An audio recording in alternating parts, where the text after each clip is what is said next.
Assalamualaikum warahmatullahi wabarakatuh. Selamat pagi, salam sejahtera untuk kita semua.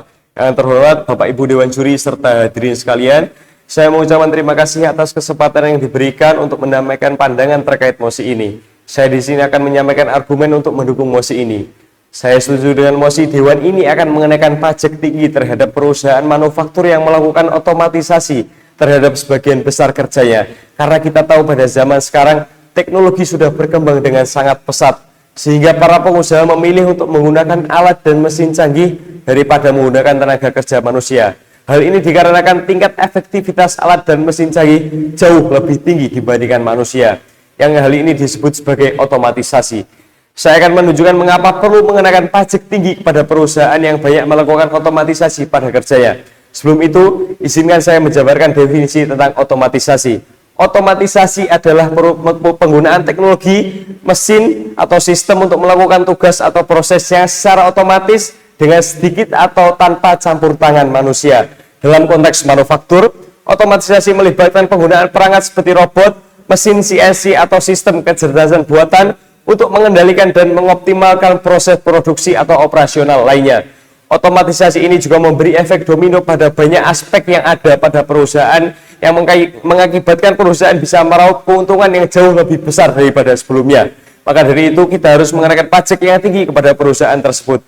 Berikut ini adalah alasan mengapa kita harus mengenakan pajak yang tinggi. Yang pertama, mengurangi dampak hilangnya lapangan kerja. Otomatisasi mengakibatkan hilangnya jutaan lapangan kerja di sektor manufaktur, terutama bagi pekerja berketerampilan rendah sampai menengah yang sulit bersaing dengan mesin.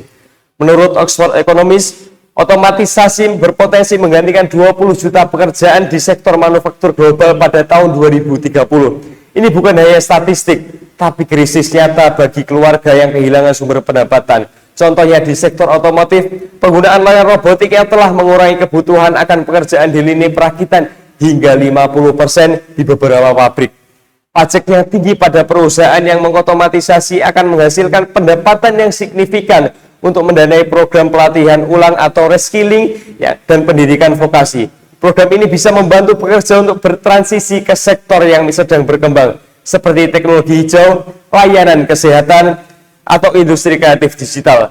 Misalnya pelatihan dalam pemrograman atau perawatan mesin otomatis dapat membuka peluang baru bagi pekerja. Dengan kebijakan ini, pemerintah bisa mengurangi pengangguran, mencegah kemiskinan, dan menjaga stabilitas sosial. Juga memastikan bahwa pekerja tidak lagi menjadi korban dari gelombang otomatisasi. Yang kedua, mendorong inovasi yang berorientasi pada manusia. Pajak yang tinggi tidak bertujuan untuk menghukum perusahaan, tetapi untuk mengarahkan inovasi ke arah yang lebih inklusif.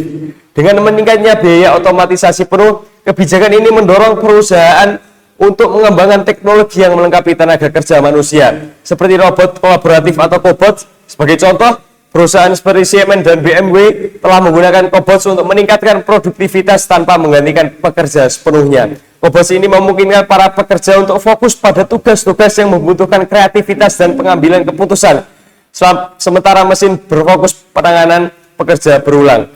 Pajak ini juga mendorong perusahaan yang untuk berinvestasi dalam penelitian dan pengembangan teknologi yang ramah tenaga kerja, seperti sistem AI yang mendukung pelatihan pekerja alih-alih menggantikan mereka. Tanpa kebijakan ini, perusahaan cenderung memprioritaskan efisiensi jangka pendek dengan mengorbankan pekerja, yang pada akhirnya memicu ketidakstabilan sosial. Dengan demikian, pajak tinggi menciptakan insentif ekonomi bagi perusahaan untuk berinovasi secara bertanggung jawab dan memastikan teknologi mendukung harmoni antara manusia dan mesin. Yang ketiga, mengatasi ketimpangan ekonomi. Otomatisasi telah memperlebar kesenjangan ekonomi antara pemilik modal dan pekerja biasa. Laporan dari MIT tahun 2020 menunjukkan bahwa otomatisasi meningkatkan keuntungan perusahaan secara signifikan, tetapi upah pekerja tetap stagnan, sehingga memperburuk ketimpangan pendapatan. Sebagai contoh, perusahaan teknologi besar yang mengadopsi otomatisasi telah melihat lonjakan laba, sementara pekerjaan manufaktur kehilangan pekerjaan atau menerima upah yang lebih rendah.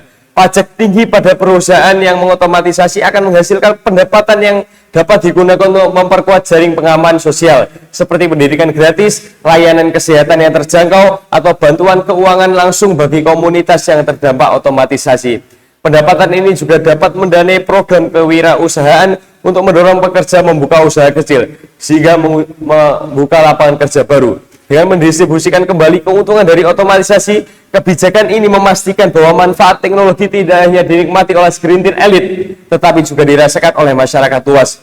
Ini adalah langkah menuju masyarakat yang lebih adil, di mana kemajuan teknologi tidak memperdalam jurang ketimpangan. Saya dari tim pemerintah dapat menyimpulkan bahwa penerapan pajak tinggi pada perusahaan manufaktur yang mengadopsi otomatisasi memiliki potensi untuk mengatasi dampak negatif otomatisasi sambil mendorong inovasi yang lebih inklusif. Berdasarkan seluruh argumen yang telah saya sampaikan, saya dari pemerintah sekali lagi menegaskan bahwa mosi ini sangat layak untuk diterima. Saya percaya bahwa argumen yang telah disampaikan sangat logis, ditunggu fakta, serta relevan dengan situasi yang ada. Oleh karena itu, saya berharap Dewan Juri dapat mempertimbangkan dengan seksama argumen saya dalam mendukung mosi ini. Terima kasih atas perhatiannya. Wassalamualaikum warahmatullahi wabarakatuh.